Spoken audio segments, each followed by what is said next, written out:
प्राकृतिक खेती एवं पर्यावरण पर आधारित 2 दिवसीय राज्य स्तरीय संगोष्ठी का हुआ आयोजन।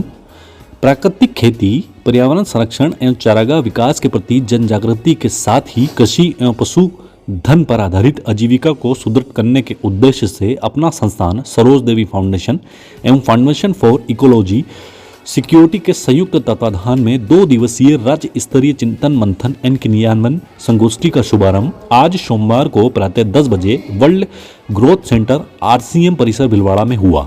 समारोह राम संताय जैविक कृषि अनुसंधान एवं प्रशिक्षण केंद्र कोटा के मुख्य वैज्ञानिक पवन टाक का मार्गदर्शन प्राप्त करेगा। इस अवसर पर सांसद दामोदर अग्रवाल, जिला कलेक्टर नमित मेहता, विधायक अशोक कोठारी, विधायक गोपाल खंडेलवाल, जैविक कृषि अनुसंधान केंद्र कोटा के निदेशक ताराचंद गोयल के साथ ही समाज सेवी त्रिलोकचंद छाबड़ा का सानिध्य प्राप्त हुआ। जी नमस्कार।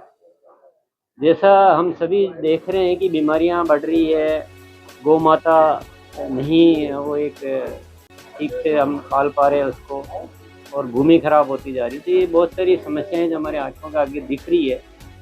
तो इसकी जड़ में काम करने के लिए कि ये सब कैसे अच्छा होए, तो कुछ संस्थाओं ने मिलकर, अपना संस्थान है FES है, हमारा जो सरोज देवी फाउंडेशन है, अशोक जी कोठारी साहब है, कोटा से जो गोयल ग्रामीण विकास संस्थान है, ये हम सब ने मिलकर एक ये संगोष्ठी आयोजित की है कि हम किसानों को जैविक कृषि में तब्दील करें और उनको ये पूरा सिखाया जाएगा कि न तो पैदावार कम होगी, न लागत बढ़ेगी और इसका मूल्य भी अच्छा मिलेगा। तो इससे जो जड़ ठीक होगी, गाय की आवश्यकता बढ़ेगी तो गाय का पालन होगा। इसी के साथ चारागाह विकास पर भी ये संगोष्ठी है, इस पर भी बातचीत की जाएगी। और बहुत सारे किसान यहाँ एकत्रित हुए हैं जो अच्छी तरह से सीख कर जाएंगे और गाँव के गाँव पूरे जैविक में तब्दील होंगे। ऐसा एक मिशन है, ऐसा अभियान है और सभी का सहयोग किए इसमें। यही मेरा निवेदन है। बहुत बहुत धन्यवाद जी। ये आज का जो आयोजन है जैविक खेती की जागरूकता को लेकर के, देखिए वैसे बहुत सरल सी बात है।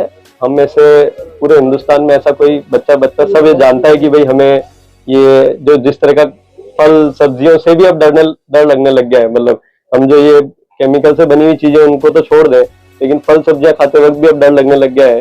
तो जानते तो हम सब हैं, लेकिन इस पे काम करने का या इसके प्रति जागरूकता का नंबर आता है तब हम थोड़ा हमारे अंदर आलस कहेंगे या एक अनैतिकता भी आ जाती है कई बार कि चल रहा है जैसे ठीक है। लेकिन एक गहन और बहुत सरल सी एक बात समझने की है कि अगर आज के 100 साल, ज्यादा पुरानी बात नहीं है लेकिन 100 साल पहले अगर देखें तो क्या तब पहले खेती नहीं होती थी? तो क्योंकि तब उस समय भी ये फर्टिलाइजर्स और इस तरह की चीजें नहीं होती थी। तो उस समय कैसे खेती होती थी? तो वो जो खेती की पद्धतियां हैं जिसमें हम सब, आज हम बच्चे जब हम सुनते हैं, हम तो जानते, ये कई बार सुनते हैं कि पहले जो स्वाद आता था खाने में वो आज वो स्वाद कहाँ रहा।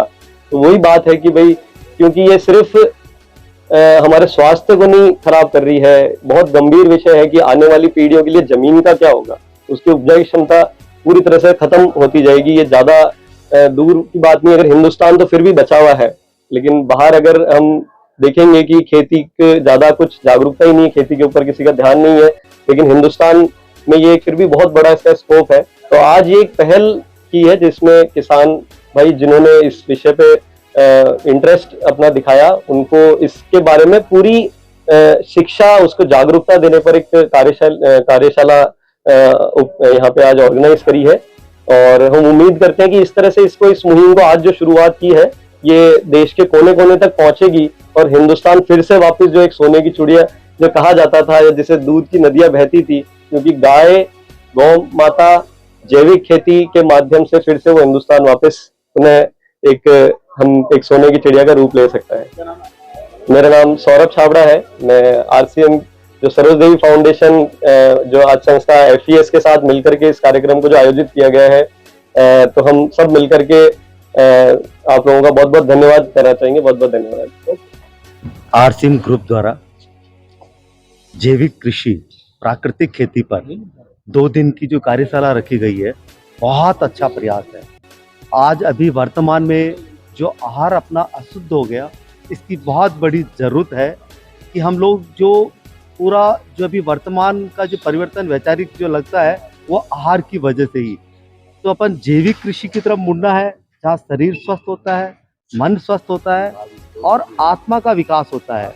और अभी आपने इसके साथ ही चारागाह विकास समिति और गौ माता के ऊपर भी आपने विषय रखा है, बहुत ही सुंदर है। ये सबसे बड़ी आवश्यकता और ज़रूरत है कि गांव डेवलपमेंट हो, गांव समृद्ध हो, उसके लिए जैविक कृषि और चारागाह विकास समिति, उससे चारागाह से वहाँ पर जल स्तर बढ़ता है, सबसे बड़ा जल स्तर बढ़ता है। अभी हम एक क्षेत्र में गए तो 100 फीट जहाँ जल नहीं था वो अब 20 फीट पर आ गया, वो भी चारागाह की वजह से। तो सबको इससे जुड़ना चाहिए, जैविक कृषि से और गौ माता से, और गांव वालों से भी कहेंगे चारागाह को डेवलप करना चाहिए। धन्यवाद। गोचर के लिए हम पूरा विषय रख रहे हैं, प्रयास कर रहे हैं, और लोगों के भीतर अभी भी रहता है कुछ जो वैचारिक, मैंने कहा ना, विचार जो परिवर्तन आ रहे हैं वो आहार की वजह से। जैसे कहते हैं ना, जैसे खाए अन्न वैसा होता मन। तो अभी अपना जो पूरा रासायनिक खाद से और पेस्टिसाइड से जो पूरा भोजन लेते हैं ना, उसकी वजह से सीमित सोच हो गई। तो गोचर को भी मुक्त कराना बहुत जरूरी है, चारागाह को। लोगों में ये भी भ्रांति है कि जो जैविक खेती है जो ये ज़्यादा महंगी पड़ती है। हाँ, ये भी आपने अच्छा प्रश्न। हम पिछले 4 साल से हम खुद जैविक कृषि कर रहे हैं, 4 साल से। और हमने पहली बार भी हमारे खेत में 9 बोरी प्रति बीघा की गेहूं हुई, तो कम नहीं हुए। तो खाद का उपयोग थोड़ा सा अधिक करना पड़ेगा। इसमें अपने बंसी गिर गौशाला वाले गौ कृपा अमृत का उसके साथ में लेंगे, गौ कृपा अमृत, और खाद को थोड़ा सा अधिक। और इसमें एक चीज़ और हम आपको बताएं कि जो भारतीय संस्कृति सभी प्राणी की रक्षा सर्वे भवन्तु सुखिनः की सोच रखती है। और पेस्टिसाइड में जो अपन दवाई छिड़कते हैं, कीटनाशक, जीवों की हिंसा होती है। और हमने ये प्रयोग किया 4 साल पहले, जब उड़द मूंग के ऊपर जहाँ वो स्थिति बनी, तो हमने कीट नियंत्रक जो अपने गोमूत्र से बना हुआ, जो भूमि रक्षक है, उनका प्रयोग किया। तो हमारे जीवों की हिंसा बिल्कुल नहीं हुई। जहाँ सब लोगों की फसल कीटाणु और कीट लगने से चली गई, वहाँ फसल भी पूरी हुई। तो ये प्रयास करना चाहिए, आगे आना चाहिए। इसकी उत्पादन क्षमता में पहले साल थोड़ा बहुत, और नेक्स्ट बार तो पूरा होगा, और उसकी क्वालिटी अच्छी रहेगी, स्वाद अच्छा रहेगा, और उत्पादन भी बढ़ेगा और मूल्य भी मिलेगा। धन्यवाद।